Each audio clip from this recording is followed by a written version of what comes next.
नमस्कार, राम राम सा। Vicks classes के रीडिंग सेशन 22 में 22वें सेशन में आपका स्वागत है।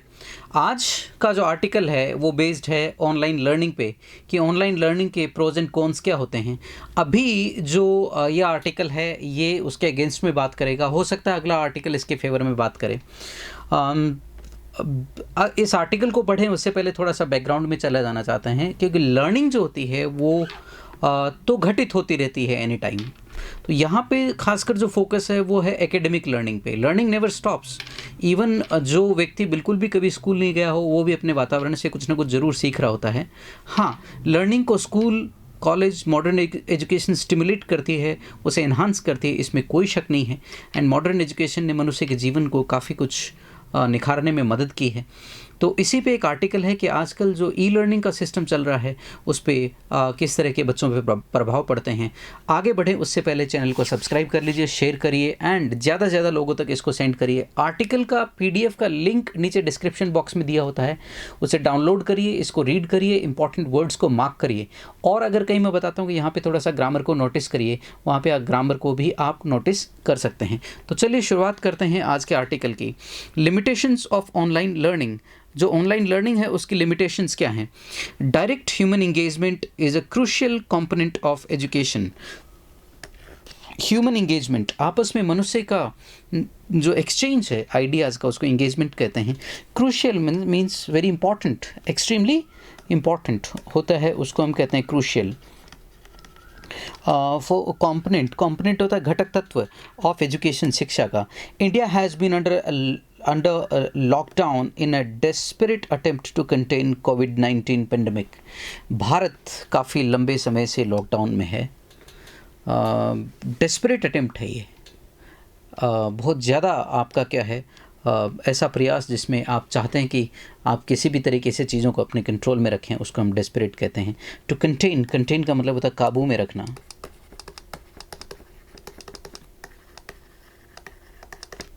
कोविड-19 के पेंडेमिक को, even when the lockdown gets lifted eventually, और जब लॉकडाउन है वो उठ भी जाता है, हटा भी लिया जाता है। The government may not allow large congregations in restricted physical spaces including campuses. तो government may not allow, government शायद ही अलाउ करे लार्ज कॉन्ग्रीगेशंस होती हैं गैदरिंग्स, भीड़ या जनसमूह को इकट्ठा होने को हम कहते हैं कॉन्ग्रीगेशंस।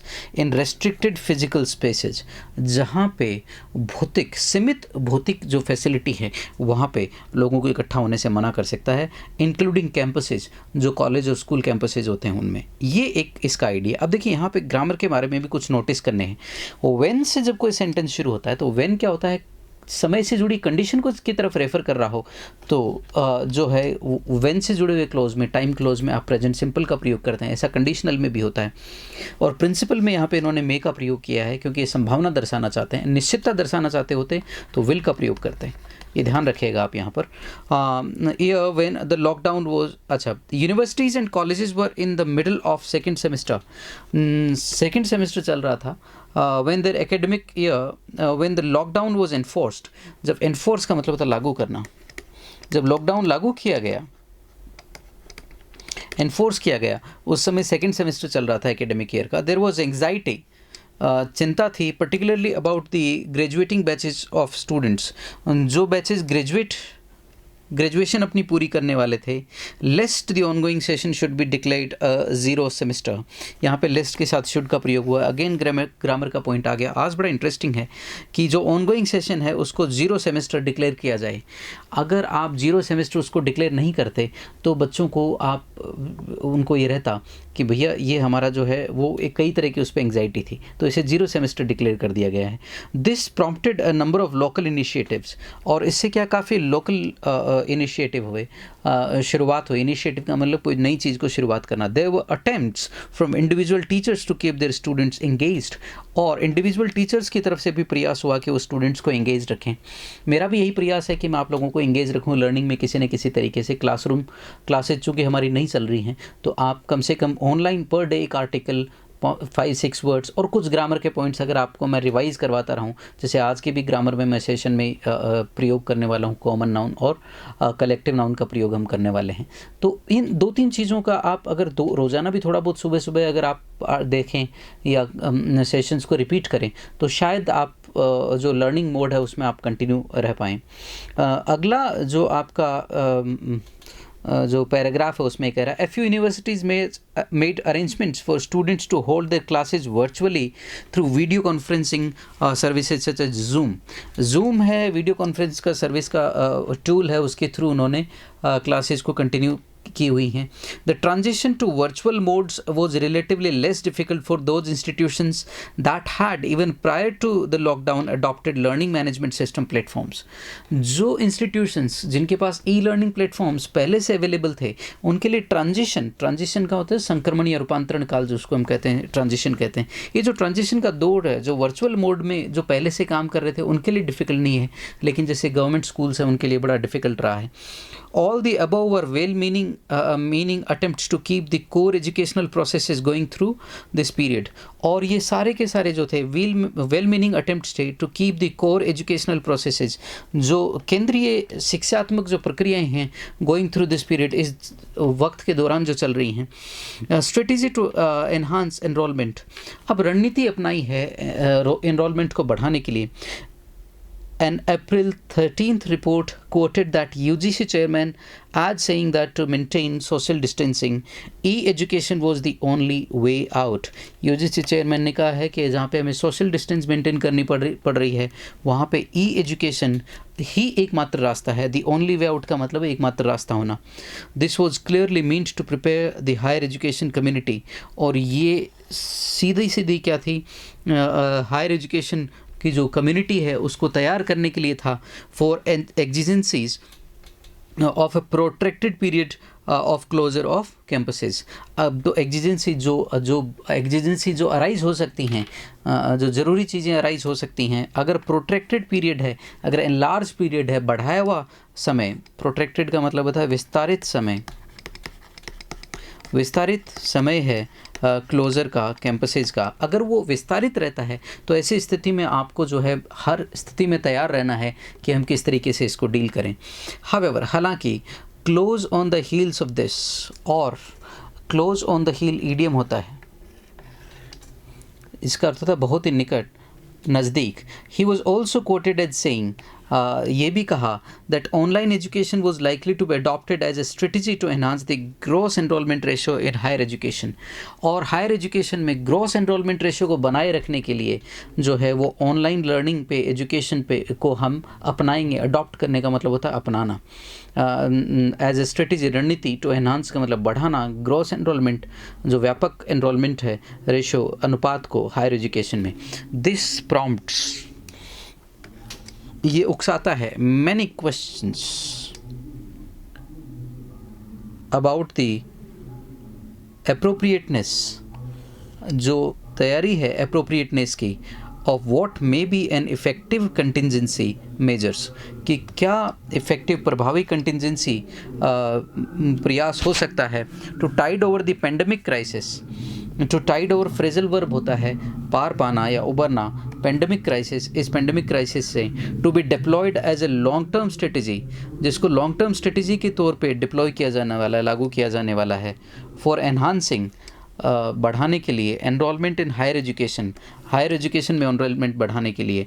One, how far will online education help support, कि पहला तो ये है कि हाउ फार का मतलब कहाँ तक, विल ऑनलाइन एजुकेशन, जो ऑनलाइन शिक्षा है, हेल्प सपोर्ट। अब देखिए, हेल्प के साथ हमेशा बेयर इन्फिनिटिव आता है, इस चीज़ का ध्यान रखिएगा। हेल्प टू सपोर्ट नहीं करेंगे अपन, हेल्प टू सपोर्ट गलत हो जाएगा, हेल्प के साथ हमेशा बेयर इन्फिनिटिव का प्रयोग होता है। Help support greater access to and access in higher education among those who are on the margins, तो जो लोग मार्जिन पे हैं, हाशिए पे जो लोग हैं, उनकी कितनी मदद कर पाएगा। Two, how equipped are digital forms of education to support the depths and diversity of learning in higher education, कि हायर एजुकेशन में जितनी डाइवर्सिटी, विविधता है और जो गहराई है, उससे निपटने के लिए जो ऑनलाइन डिजिटल फॉर्म्स हैं वो कितनी तैयार हैं। there is there 3, is there an unstated political motivation for this shift in strategy? तो कहीं ऐसा तो नहीं है कि कोई unstated political motivation हो, जो बिना कथित, अकथित, unstated का मतलब होता है अकथित, राजनीतिक स्वार्थ तो नहीं है इस रणनीति की तरफ शिफ्ट होने में? ये तीसरी चीज़ है।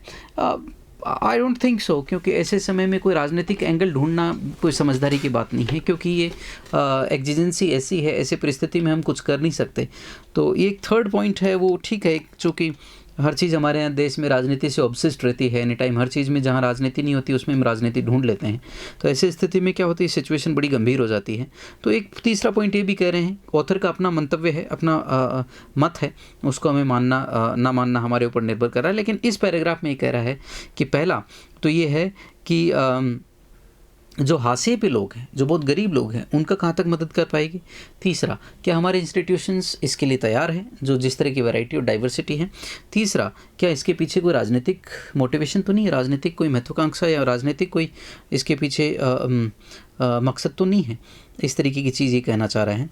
अगला, higher education has an influx of students who are first generation aspirants. अभी ऊंची शिक्षा में ऐसे स्टूडेंट्स का बहुत ज़्यादा इन्फ्लक्स है, बहुत ज़्यादा अंदर की तरफ बहाव है, बहुत ज़्यादा प्रवेश है ऐसे का जो पहली बार अपनी पीढ़ियों में पहली बार ग्रेजुएशन कर रहे हैं। They have no cultural capital to bank on, और उनके पास कोई सांस्कृतिक कैपिटल, सांस्कृतिक पूंजी भी नहीं है टू बैंक ऑन, निर्भर होने के लिए, while struggling their way through college, college से निकलने के लिए। पीछे उनके परिवारों में ऐसा कोई स्टडी का माहौल नहीं है जिसमें वो ये जो पहली बार जो ग्रेजुएशन कर रहे हैं उनके कोई कल्चरल कैपिटल नहीं है ताकि इस स्ट्रगल के दौर से निकलने के लिए।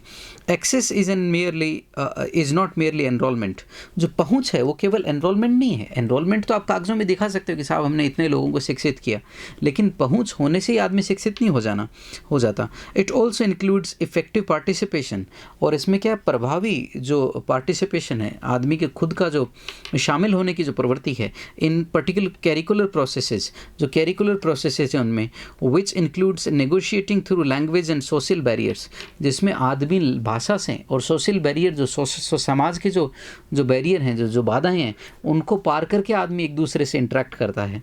These students are also from other side of digital divide, ये डिजिटल डिवाइड की तरफ से दूसरी तरफ के जो छात्र हैं, विच मेक्स देम वल्नरेबल, जो उन्हें बहुत कमज़ोर बनाता है, to a double disadvantage of digital modes become a mainstay of education, जो डबल डिसएडवांटेज है डिजिटल मोड्स का, become mainstay of education. अगर मान लीजिए एजुकेशन का ये हिस्सा बन जाता है, मेन स्टे बन जाता है, तो जो डिजिटल डिवाइड के उस पार के जो बच्चे हैं उनको बड़ी दिक्कत है।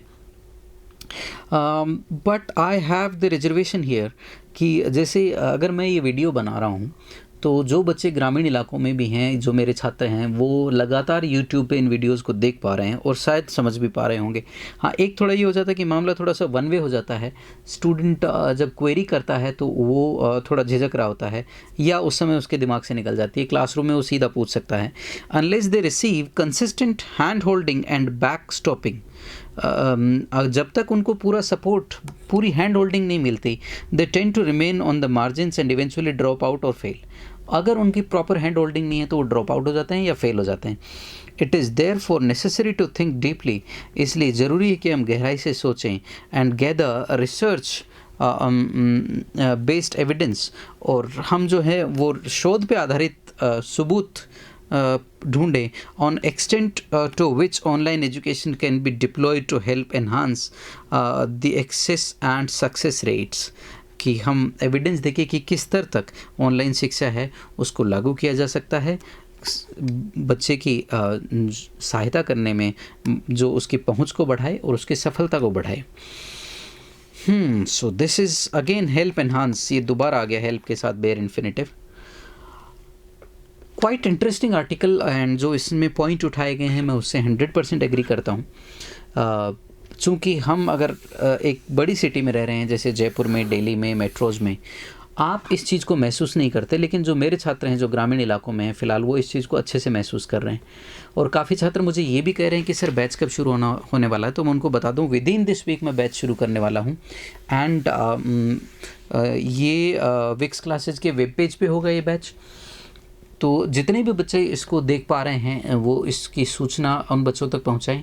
मैं कोशिश ये करूंगा कि इस बैच को मैं ज़्यादा से ज़्यादा फ्रेंडली बनाऊं और इस तरीके से डिज़ाइन करूं कि आपकी जो एक्सरसाइजेज़ हैं उनके भी मैं आंसर्स आपको दे पाऊं और उनको थॉरली एक्सप्लेन कर पाऊं। तो अगर आप मान लीजिए टीचर तक आपकी एक्सेस भी नहीं है, तो घर पे भी बैठकर आप इन वीडियोज़ को देखकर आसानी से कॉन्सेप्ट को समझ पाएँ। Thank you so much. आज के लिए इतना ही। चैनल को सब्सक्राइब करिए, शेयर करिए। नमस्कार, राम राम सर।